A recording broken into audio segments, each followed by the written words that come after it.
നമസ്കാരം, ഞാൻ ഡോക്ടർ ഷാന. ഇന്ന് ഞാൻ പറയാൻ പോകുന്നത് മൈഗ്രെയിനെ കുറിച്ചാണ്. സാധാരണയായിട്ട് ഒരുവിധം ആളുകൾക്കൊക്കെ ഉണ്ടാകുന്ന ഒരു കണ്ടീഷനാണ് മൈഗ്രെയിൻ. സിവിയർ ആയിട്ട് കണ്ടിന്യൂസ് ആയിട്ട് റിയക്കറിങ് ആയിട്ടുള്ള ഒരു ന്യൂറോളജിക്കൽ കണ്ടീഷനാണ് മൈഗ്രെയിൻ.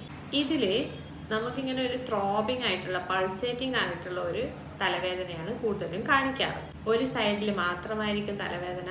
അതിനോടൊപ്പം മനം പുരട്ടൽ, ഛർദി, അതേപോലെ എക്സ്ട്രീം സെൻസിറ്റിവിറ്റി, ലൈറ്റ്, സൗണ്ട് ഒക്കെ കേൾക്കുമ്പോൾ ഭയങ്കര ബുദ്ധിമുട്ടൊക്കെ വരാറുണ്ട്.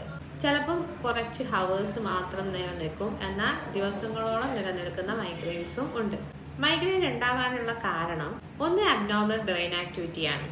നെർവ് സിഗ്നൽസും അതുപോലെ തന്നെ ബ്രെയിനിലെ കെമിക്കൽസും ഒക്കെ അബ്നോർമലായിട്ട് മിക്സ്ഡ് സിഗ്നൽസ് ഒക്കെ പ്രൊഡ്യൂസ് ചെയ്യുന്നത് കൊണ്ടാണ് മൈഗ്രെയിൻ ഉണ്ടാകുന്നത്. സ്ട്രെസ്സ്, ഉറക്കമില്ലായ്മ, ഭക്ഷണം നേരത്തിന് കഴിക്കാത്തത്, ഡീഹൈഡ്രേഷൻ, അമിതമായിട്ട് എക്സസൈസ് ചെയ്യുക, ഈ കാരണങ്ങളൊക്കെ മൈഗ്രെയിൻ ഉണ്ടാകാൻ സഹായിക്കും.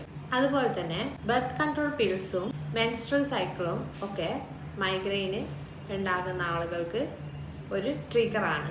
ആൽക്കഹോള്, കഫൈൻ വിത്ഡ്രോവല്, അതുപോലെ തന്നെ ചില ഭക്ഷണങ്ങൾ, കുറേ കാലം വെച്ചിട്ടുള്ള ചീസ്, പ്രോസസ്ഡ് മീറ്റ്, ഇങ്ങനത്തെ സാധനങ്ങളൊക്കെ മൈഗ്രെയിൻ ഉണ്ടാവാനുള്ള കാരണത്തിൽപ്പെടും. ഭയങ്കര ബ്രൈറ്റ് ആയിട്ടുള്ള ലൈറ്റ്, ഭയങ്കര ശബ്ദമുള്ള സ്ഥലങ്ങൾ, അതുപോലെ തന്നെ ഇൻറ്റൻസ് ആയിട്ടുള്ള മണം, സ്മെല്ലൊക്കെ ഉണ്ടാവുന്നതും മൈഗ്രെയിൻ ഉണ്ടാവാനുള്ള കാരണമാണ്. നേരത്തെ പറഞ്ഞിട്ടുള്ള എല്ലാ സിംറ്റംസും കൂടാതെ തന്നെ മൈഗ്രെയിൻ വന്നു കഴിഞ്ഞാൽ നമുക്ക് എന്തെങ്കിലും സാധനം നോക്കാനോ അതുപോലെ തന്നെ ഫോണിലോ അല്ലെങ്കിൽ ബുക്കിലോ ഒക്കെ നോക്കുമ്പോഴൊക്കെ ഭയങ്കര ബുദ്ധിമുട്ട് തോന്നാം. ഇതാണ് ചില സെൻസറി ചേഞ്ചസ്. നമ്മുടെ മൈഗ്രെയിനിൻ്റെ സ്റ്റാർട്ടിങ്ങിൽ വരുന്ന കുറച്ച് സിംറ്റംസ് ആണ് അതൊക്കെ. മൈഗ്രെയിനിൻ്റെ വാർണിംഗ് സൈൻസ് എന്ന് പറഞ്ഞു കഴിഞ്ഞാൽ മൂഡ് ചേഞ്ചസ്, ഫുഡ് ക്രേവിങ്സ്, ഭയങ്കര തളർച്ച, കഴുത്തിൻ്റെ ഭാഗത്ത് സ്റ്റിഫ്നെസ് വരിക, അതുപോലെ തന്നെ ഇൻക്രീസ് മൂത്രമൊഴിക്കാൻ തോന്നുക. ട്രീറ്റ്മെൻറ്റ് സാധാരണയായിട്ട് ഇതുണ്ടാകാനുള്ള കാരണങ്ങളെല്ലാം അവോയ്ഡ് ചെയ്യുക, റെസ്റ്റ് എടുക്കുക, അതുപോലെ തന്നെ ലൈറ്റ്, അങ്ങനത്തെ കാര്യങ്ങളൊക്കെ ഒന്ന് അവോയ്ഡ് ചെയ്യുക. ചെറിയ രീതിയിൽ കോഫി, കഫൈനുള്ള കോഫിയൊക്കെ കുടിക്കുന്നതൊക്കെ നല്ലതാണ് മൈഗ്രെയിൻ ഉണ്ടാകുന്ന സമയത്ത്. അതുപോലെ തന്നെ നല്ല ബുദ്ധിമുട്ടുണ്ട് എന്നുണ്ടെങ്കിൽ മെഡിക്കേഷൻസ് എടുക്കുക.